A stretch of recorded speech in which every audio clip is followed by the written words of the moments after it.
Jacksonville, Alabama, a town of just over 14,000 busy people. But how do they all stay connected? Well, they listen to WLJS radio. On the air for over 40 years, WLJS is run completely by us, the students. Since 1975, the goal has been for students to engage in their local communities. So next time you're driving down a back road and need something to listen to, tune into 91.9 FM in Jacksonville. WLJS, your cure for common radio. Today on the 35,000 Watts podcast, we talk about building a college radio station from the ground up. This involved a 21-year-old Mike Sanderfer approaching the FCC to get this done, as well as dealing with college streakers, overcrowded studios, and nude sunbathers. I've heard a lot of shenanigans in college radio, but nothing like this. So join us today as we talk with Michael Sanderfer from WLJS FM in Jacksonville, Alabama. Well, hello. Today we have a special guest, Michael Sanderfer. He actually built a college radio station from the ground up. I'm so glad to have you on today, and your story is just so cool. So tell us your story. Oh, wow. Back in the 70s, I was in college at Jacksonville State University in Northeast Alabama, and wonderful college. It's growing today, still just a huge college, around 10,000 students. Anyway, the only thing really wrong with the college was we did not have a radio station. And I thought, why not? When you looked at other universities in Alabama, like Alabama or Auburn University, Troy, there were several others who did have FM radio stations. And I just thought, since I liked to play radio and I liked to do something in the evening, particularly at night when AM radio was still big, and see how far away I could pick up an AM radio station at night and might get them out, like WLS out of Chicago years ago and other stations. So I like to play radio. And so I had an idea of, let's just, what do you do to put a radio station on the air? I started reading about it, doing a few telephone calls back when telephone calls were expensive. Okay, so what year was this? Give us a time frame. Okay, I started college in 70. This was probably 72, late 72 or early 73 that we were thinking about doing all this. So we'll just go with 73. And we started thinking radio. And I was also the Student Government Association business manager. And so I explored it with them some, and everyone there, the students, we liked radio. That's an idea. That's a crazy idea. What can you do?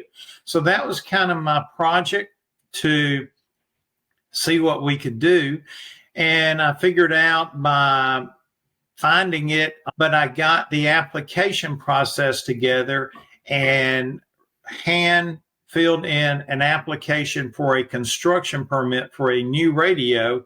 Let's suggest in 73 or late 73, 74. And that was with the FCC, right? With the FCC. So all the government paperwork, good golly, that was a lot back then. So I'm filling in the paperwork, and then snail mail. We had to put it into a mailbox. We send it over, and they start considering our application. Well, it was returned to me, as best I can recall, a couple of times for corrections. And I would make little corrections. I'd call a couple of folks who may know more than me because they were engineers. And we sent it back. And then the last time I decided, this was a big deal back in the 70s, to drive this 80 or 90 miles from Jacksonville, Alabama to Atlanta, Georgia, where the FCC office was at that time, one of them. For me, you were really committed. Like, you were going to make this happen. And my parents were upset. You did what? You drove to Atlanta. And of course, it was big then, it's huge now. And but I went over there and and they just looked at me like, what are you doing here at our office? But I just hand submitted the application again, corrected. And kind of sat down and waited. And they said, well, give us a few minutes. So I did that. And how old were you? I looked at all this. I was 21-ish. Can you believe that? I mean, that's amazing. So I was 21, and I'm sitting there, and then finally someone comes out from behind the doors, because you're not allowed behind the doors there. And are you Michael Sandefer? I said, yes, sir, that's me. And he's holding the paperwork or something. So I need to sit down and speak with you a few minutes. So let's go into this room, which we did, a little conference room. And he said, so who did the application? I did, sir. Are you an engineer? I said, no, sir. I've got, I think, something to operate CB radios and stuff like that back then. It was a useless license, but I had that. And so the gentleman sat there with me, and he said, you need to correct yada yada, 2 or 3 lines in there. And he suggested answers that should be there. So I'm rubbing it out, trying to get it corrected. And then I handed it to him. And he said, we'll be in touch in a few days. We'll send you something through the mail. So I thanked him, and then get in my car and drive all the way back to Jacksonville, Alabama. And just like, well, when will the mail ever deliver this? So we waited and waited.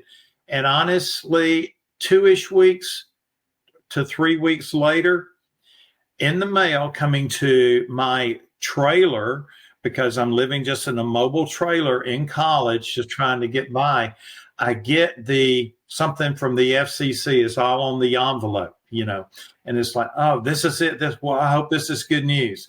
And so what I did, I just went in there, ripped the envelope open, and sure enough, I'm reading, and it said they had awarded us a construction permit to build an FM radio station on the frequency of 91.9 there in Jacksonville, Alabama.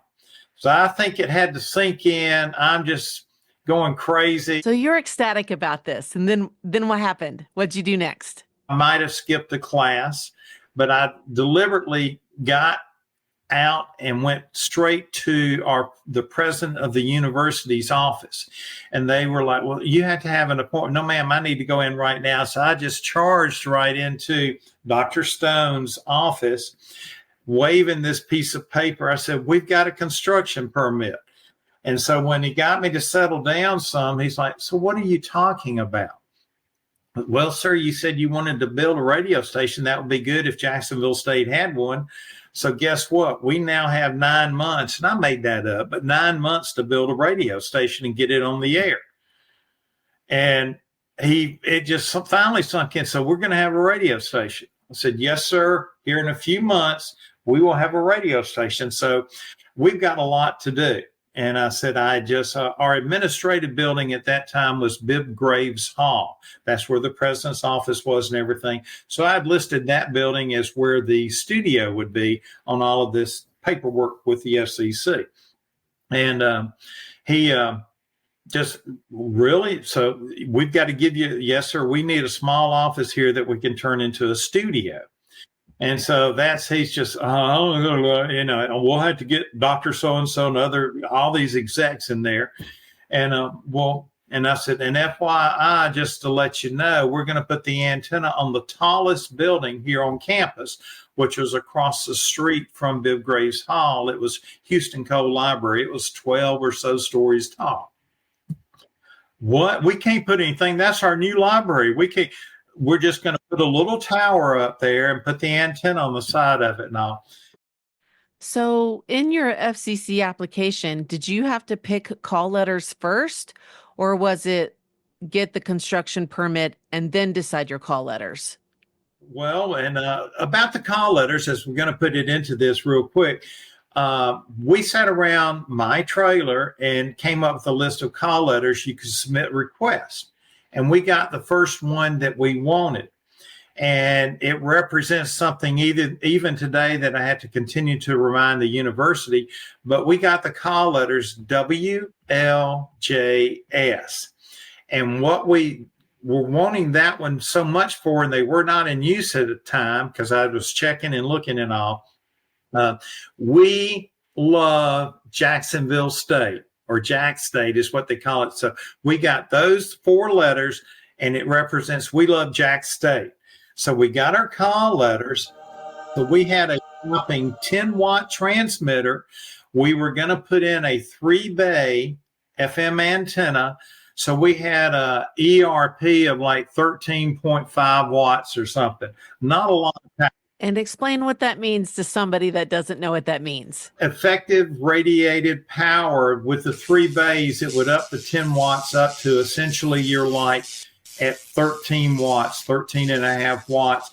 And we had elevation. With FM, elevation is good. The higher the antenna, the better. And there are restrictions on whether you're a class A, B, C, whatever the station is. So we did all that, and we peaked it out the best we could with 10 watts.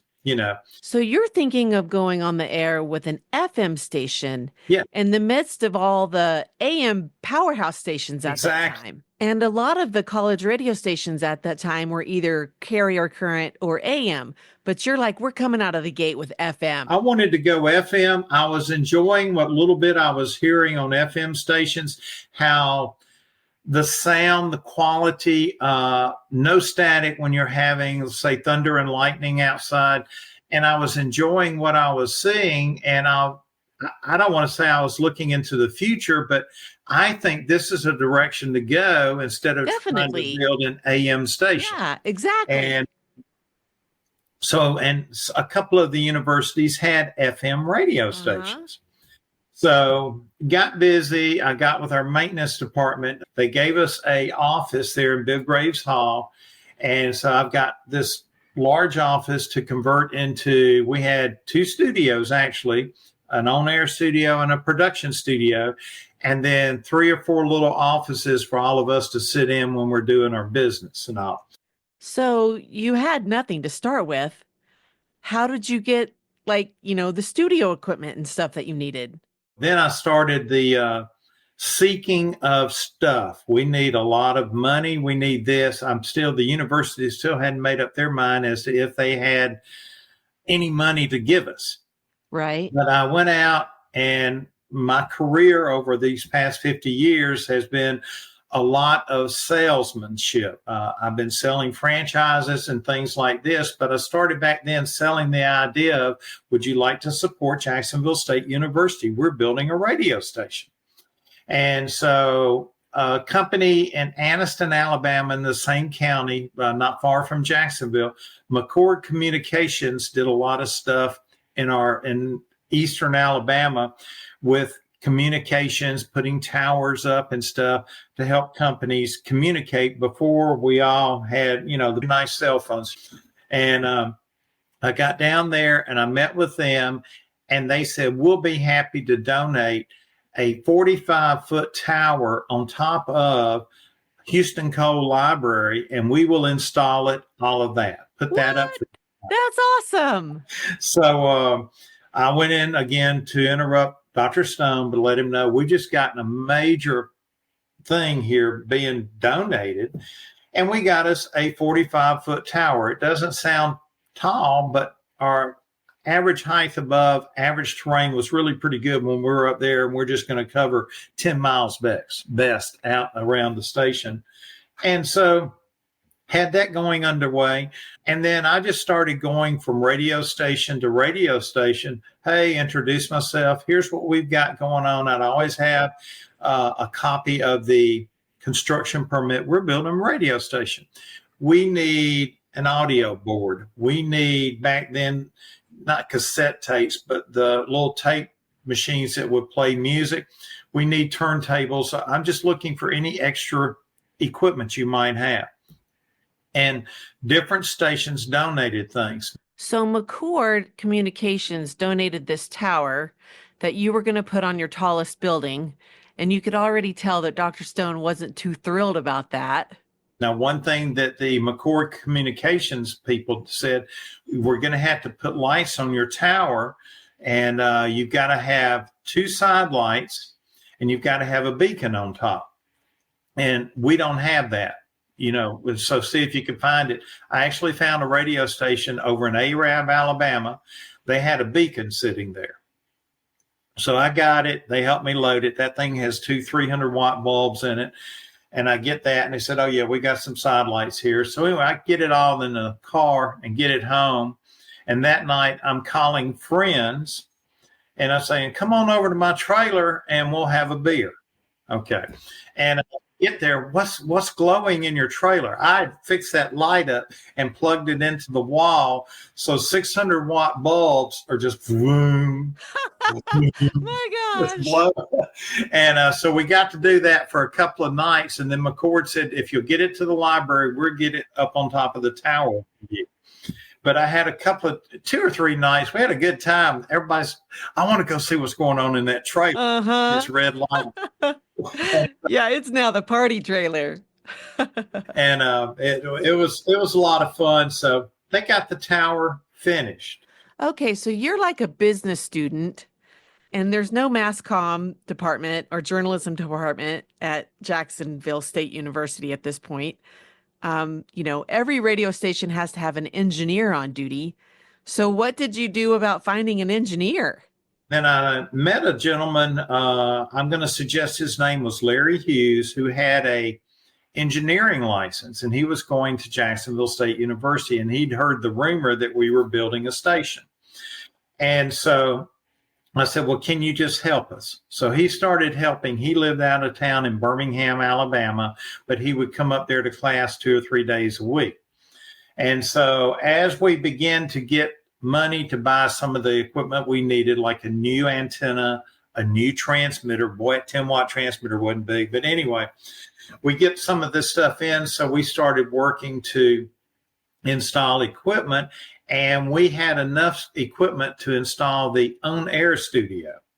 So I just started, how are we going to do this and do production and all? So kind of our first thoughts were, when we get it on the air, we're going to sign on at like 6 a.m. and shut it down at 10 a.m. and sign back on at noon. And then we have a 2-hour window to do production in our own air studio because we don't have enough equipment yet. So we were solving problems as we go.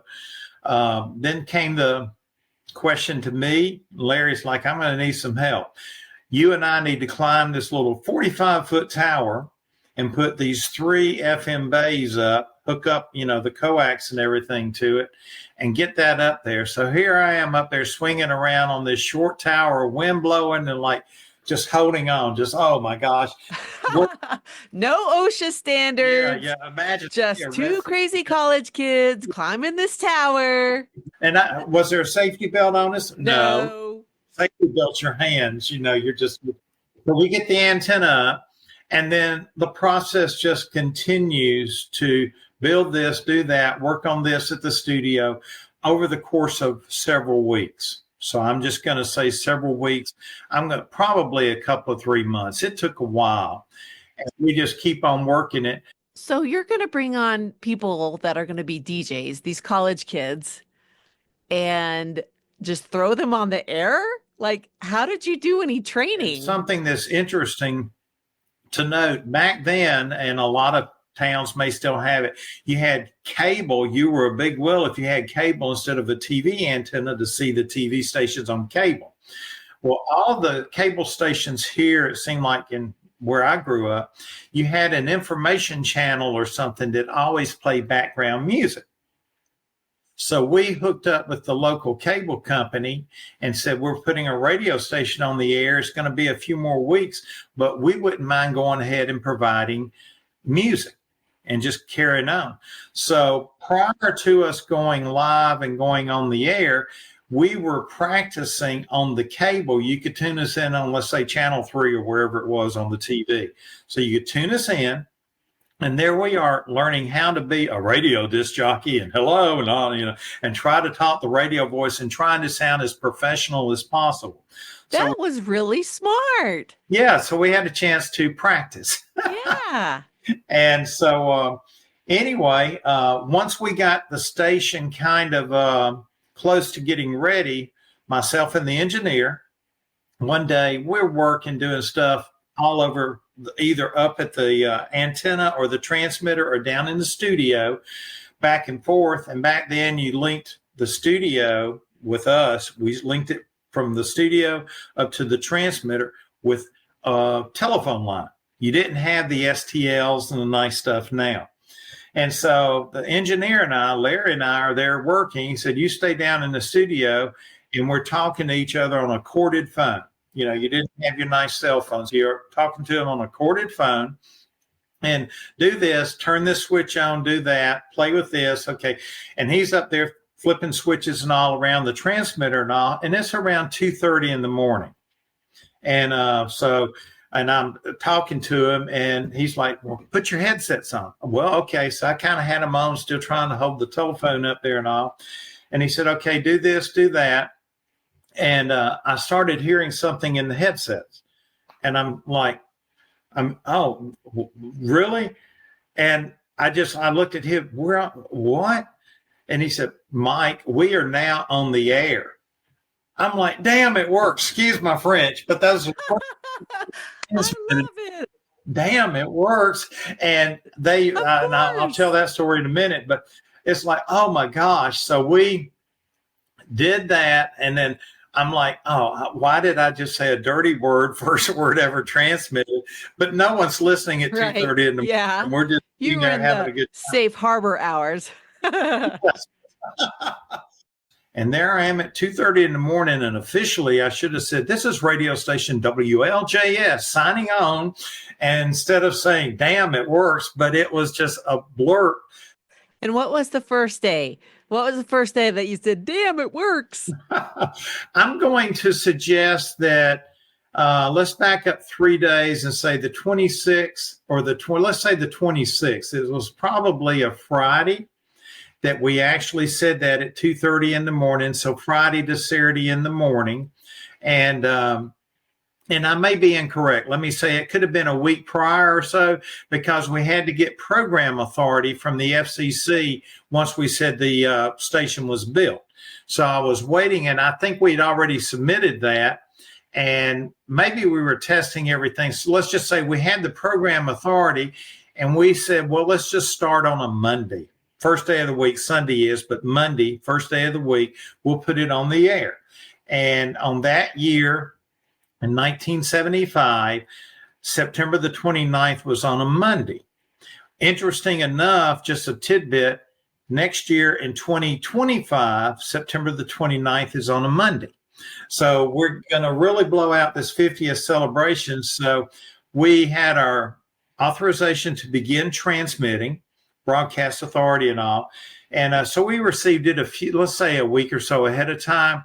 And it's just, we were making our plans to officially go on the air. And we've been playing music on the cable channel and practicing what we're going to say and how we're going to say and try to brand our station a little bit. And one of our first announcers, and I've got notes here from him, David Driscoll, Brother Dave, was on the radio again. And Brother Dave, and he suggested back in our day, when you looked at a radio dial, you're just kind of tuning near numbers. You didn't have something that said 91.9 or, the exact like you do today in cars. So we looked at it and said, well, all the little dials here suggest that 92, and we're at 91.9. So we logoed it or branded our station, started with branding the station let me correct myself. Initially, we said we'll be 92 Rock. Okay, that worked for a short time, but then we branded our station as 92J, which lasted 45 years. They've just taken that away now. People didn't understand. Where's the 92 from? We're 91.9. So let's go back to that first day on the air officially. So we're trying to get ready to really come on with a bang on September the 29th and do it as professional as possible. And so all of that said, we get around to that Monday, and everyone in the administration there, all the high ups, the department heads, different people, everyone, we're going to put it on the air. Y'all may want to show up around 11:30, but we're going to officially sign on at 12 noon, and I will sign the radio station on the air, and we'll be live on the air for the first time.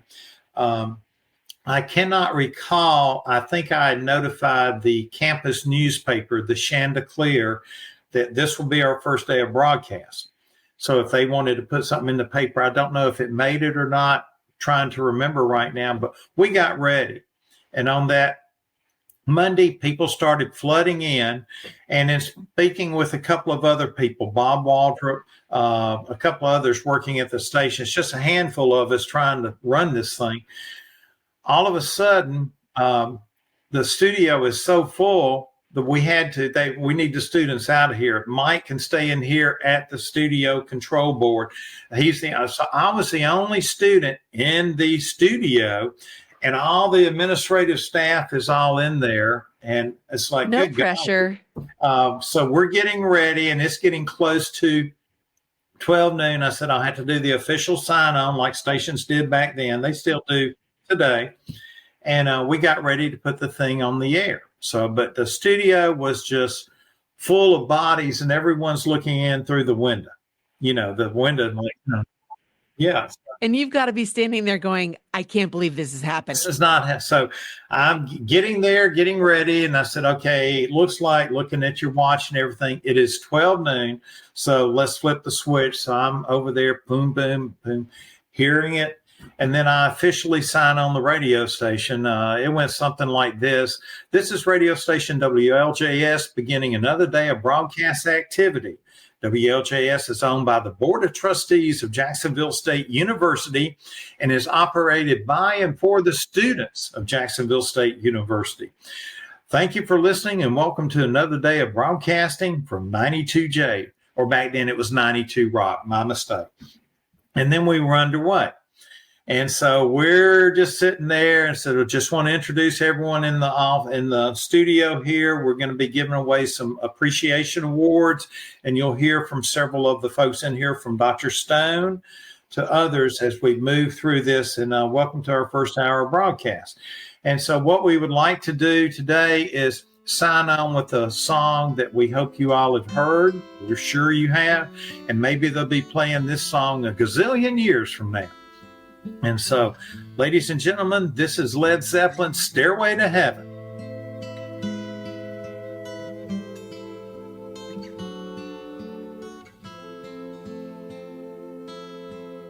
And so off goes that song.